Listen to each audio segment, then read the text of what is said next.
ഓം ശ്രീനാരായണ പരമഗുരവേ നമഃ. സുപ്രഭാതം.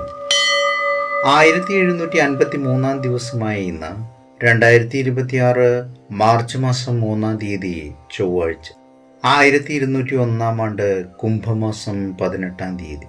ഗുരുവചനങ്ങളിലൂടെ ഗുരുജനങ്ങൾ നവദമ്പതികളോട് സ്നേഹമുള്ളവരായിരിക്കണം.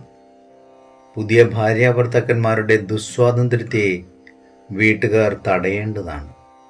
അച്ഛനമ്മമാർ അന്യോന്യ ക്ലേശകാരികളാണെങ്കിൽ ഗൃഹം ഐശ്വര്യസമ്പൂർണമാണെങ്കിലും അതിനെ ഉപേക്ഷിക്കുക തന്നെ വേണം. ശ്രീനാരായണ ഗുരുദേവൻ. ശ്രീ നടരാജ ഗുരു എഴുതിയ ഗുരുവരുൾ എന്ന പുസ്തകത്തിൽ വിഗ്രഹഭാഷയിലെ ആരോഹണ യോഗം എന്ന് വിവരിക്കുന്നതിൻ്റെ 48 ഭാഗമാണ് ഇന്ന് അവതരിപ്പിക്കുന്നത്. ഈ ഭൂമിയിൽ വന്നു പിറന്ന മറ്റ് ഏതൊരു മനുഷ്യനെയും പോലെ നാരായണ ഗുരുവിനും തൻ്റെ പശ്ചാത്തലത്തിൽ നിന്ന് ഓടി രക്ഷപ്പെടുക സാധ്യമായിരുന്നില്ല. അതിനാൽ വെറുതെ പ്രതിഷേധ ശബ്ദങ്ങൾ ഉണ്ടാക്കിക്കൊണ്ട് ഒരു പാലായനവാദിയായിരിക്കുക എന്ന തെറ്റ് വരുത്താതെ ആ പശ്ചാത്തലത്തെ ബോധപൂർവം അംഗീകരിക്കുകയാണ് ഗുരു ചെയ്തത്. തൻ്റെ സ്വധർമ്മം ഗുരു നിർവഹിക്കുക തന്നെ ചെയ്തു.